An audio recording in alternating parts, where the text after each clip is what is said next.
भारत में महावीरों की उपाधि दी जाती है, जिन्होंने स्वतंत्र हिंदू राज्य बनाने का सपना देखा और उसके लिए मराठों के साथ मिलकर मुगलों को धूल भी चटाया, जिसके पैदा होते ही औरंगजेब ने दम तोड़ दिया था। वो थे महावीर जाट राजा सूरजमल। नमस्कार, पर आज के इस अंश में हम आपको जाट राजा सूरजमल के शौर्य और पराक्रम से परिचित कराएंगे। और शुरुआत करने से पहले आपसे ये जरूर कहेंगे कि देश के सच्चे वीर और वीरांगनाओं की जीवन गाथा, शौर्य गाथा को सुनने के लिए हमारे इस चैनल को जरूर कर लें और हर रविवार सुने एक ऐसे ही महावीर, पराक्रमी, सच्चे भारतीय की शौर्य गाथा। ब्रज के सूरमा महाराजा सूरजमल के इतिहास को जानने के लिए हमें उनके जन्म से थोड़ा और पहले जाना होगा।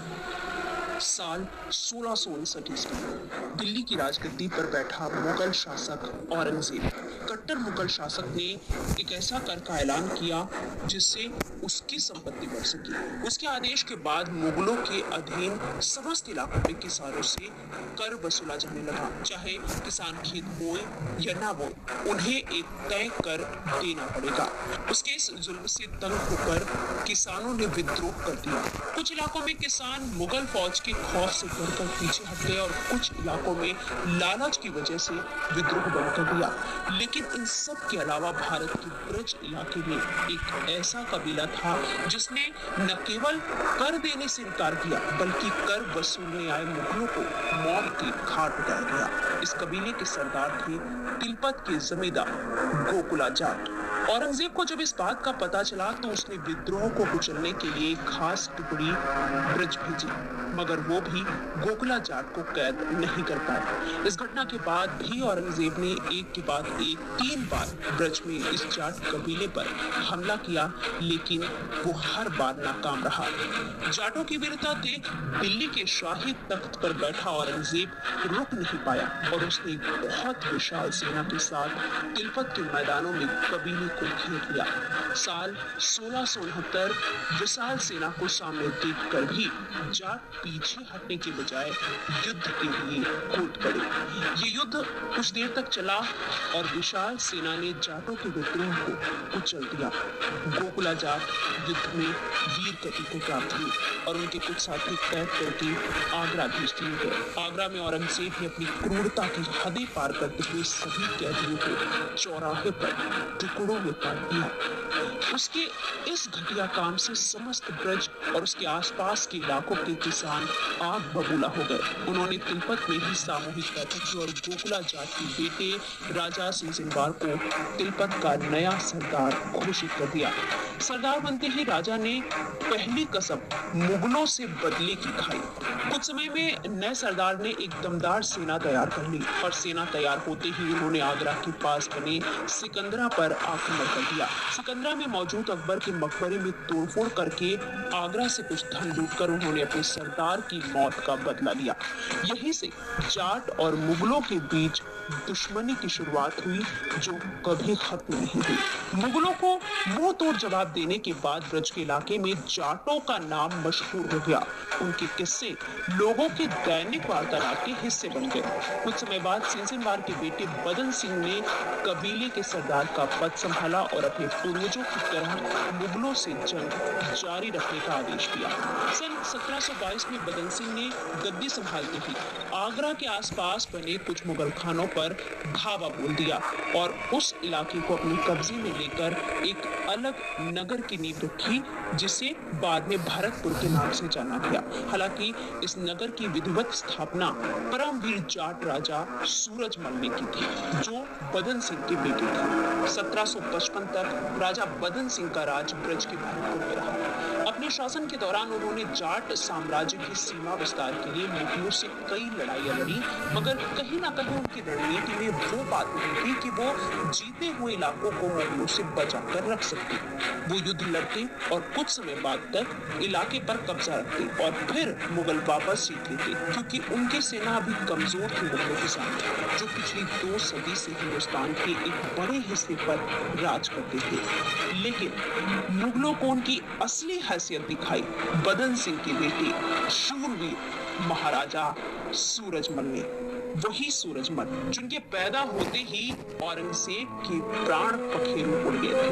महाराजा सूरजमल का जन्म औरंगजेब की मौत वाले दिन 13 फरवरी 1760 को हुआ था।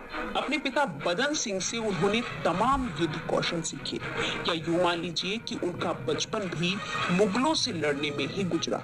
हालांकि उनको फैसले लेने का अधिकार नहीं था, इसलिए बदन सिंह के जिंदा रहते वो अपने राज्य के लिए कोई योजना नहीं बना सकते थे। बदन सिंह की मृत्यु के बाद महाराजा सूरजमल ने भरतपुर की गद्दी संभाली और सबसे पहला काम अपने लिए एक मजबूत सुरक्षित ठिकाना बनाने का किया। महाराजा सूरजमल बचपन से ही गुस्सैल प्रवृत्ति के थे। कम उम्र में ही उन्होंने अपने पिता के आदेश के बाद मेवात के मेवों पर आक्रमण कर कुछ समय के लिए उनसे मेवात छीन लिया। मेवात के अलावा सूरजमल ने राजकुमार रहते हुए डींग के सुंगरियों पर हमला करके डींग के एक बड़े हिस्से को अपने कब्जे में ले लिया था। ये युद्ध उन्होंने 1732 में लड़ा था। ये एक विशाल युद्ध था जिसमें काफी जानमाल का नुकसान हुआ था। इसी युद्ध के बाद सूरजमल ने भरतपुर में लोहागढ़ किले का निर्माण कराया।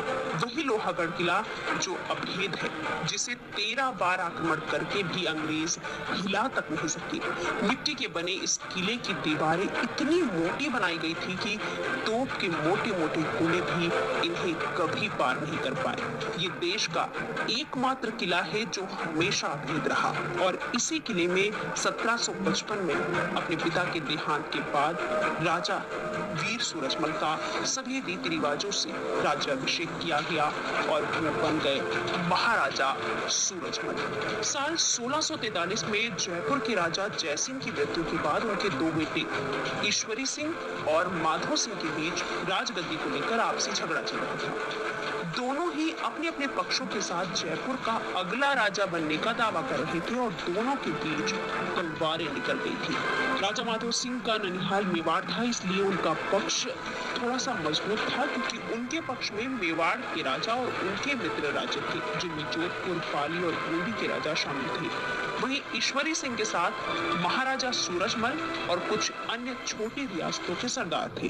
दोनों पक्षों के बीच सहमति नहीं बनी तो हुआ बागड़ों के मैदानों में भयंकर युद्ध, जिसमें बड़े बड़े हिंदू सम्राट केवल जयपुर की गद्दी के लिए आपस में भिड़ गए। युद्ध में एक तरफ था अनुभव और ताकत, वहीं दूसरी ओर एक युवा जिसने कम समय में ब्रज में अपना लोहा मनवा लिया था। बागड़ों के युद्ध में जीत सूरजमल की हुई और उन्होंने जयसिंह को दिए वादे को पूरा किया और ईश्वरी सिंह को जयपुर की राजगद्दी पर बैठा दिया।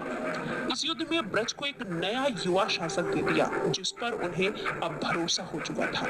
अब उनको मुगलों के अत्याचार से बचने की राह नजर आने लगी थी। बागड़ों के युद्ध में जीत के बाद ब्रज में महाराजा सूरजमल के नाम का डंका बज रहा था। इस भव्य जीत के बाद महाराजा ने ब्रज से मुगलों का संपूर्ण सफाया करने और अपने राज्य की सीमा विस्तार करने की आगे की योजना तैयार की। महाराजा सूरजमल अब एक के बाद एक अनेक युद्ध लड़ने का शंखनाद कर चुके थे। उन्होंने मेवात, नीमराना, गुड़गांव जैसे इलाकों पर अपना कब्जा जमा कर अपनी हद दिल्ली के दरवाजे तक बढ़ा ली थी। उस वक्त दिल्ली में अहमद शाह का शासन था जो कि मुगल था। अहमद शाह को जब लगा कि उसके हाथ से दिल्ली जाने वाली है तो उसने भयभीत होकर आर पार की योजना बनाई और अपने मीर को विशाल सेना के साथ महाराजा सूरजमल से युद्ध करने भेज दिया। 30 दिसंबर 1749 को मीर सेना स्थित सूरजमल की सरहद पार कर इलाके में जा पहुंचा। मीर ने मेवात लूटा और नीमराना का किला भी अपने कब्जे में ले लिया। भरतपुर इस बात के पहुंचते ही हिंदू नववर्ष का कार्यक्रम रद्द कर महाराजा ने अपने सेनापति को मुगलों से लड़ने भेज दिया। मुगलों से भिड़ंत में सेनापति मारे गए और फिर क्रोध में आग बबूला होकर खुद महाराजा सूरजमल ने सराय के मैदानों में मीर की सेना को चारों तरफ से घेर लिया। 3 दिन तक मीर की सेना जाटों के बीच घिरी रही। अंत में युद्ध शुरू हुआ और दोनों हाथ में तलवार लिए जाट मुगलों पर टूट पड़े। कुछ ही देर में मुगलों का घमंड महाराजा के चरणों में पड़ा था। मीर अपनी जान की भीख मांग रहा था।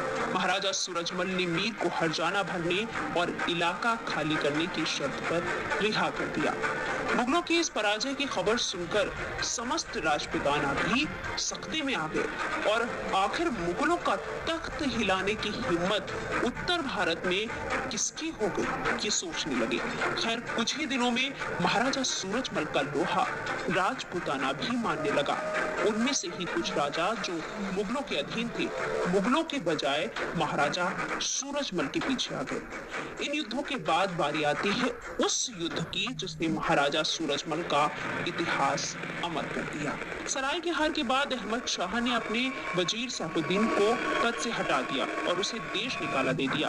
अपने बादशाह के इस धोखे से वजीर उसका दुश्मन बन गया और उससे सबक सिखाने के लिए भरतपुर कूच कर गया। महाराजा सूरजमल और वजीर में पहले से अच्छे संबंध थे। उन संबंधों का वास्ता देकर वजीर ने महाराजा सूरजमल को दिल्ली पर हमला करने के लिए राजी कर लिया। दिल्ली में महाराजा के सामने था वो नवाब गयासुद्दीन जिसे जाटों ने ऐसा घेरा कि वो चंद घंटों में युद्ध से भाग गया। दिल्ली में जाट घुसे थे। सल्तनत से मुगलिया जर्जर हालत में किले के एक कमरे में कैद हो गई, यानी बादशाह जाटों के दिल्ली में घुसने से डर कर एक कमरे में कैद हो गया। जाटों ने पुरानी दिल्ली में तकरीबन 1 महीने तक डेरा डाला और भयंकर लूटपाट की, और लूटपाट केवल मुगलों के खजाने में ही हुई। कमजोर और भयभीत अहमद शाह आखिर में महाराजा सूरजमल के सामने झुक गया और शांति संधि का प्रस्ताव रख दिया।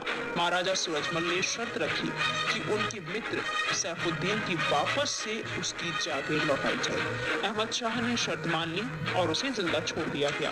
जाटों से हारकर गयासुद्दीन मराठी सरहद में घुस गया और मल्हार राव होलकर को उकसा कर महाराजा सूरजमल के साथ युद्ध करने निकल पड़ा।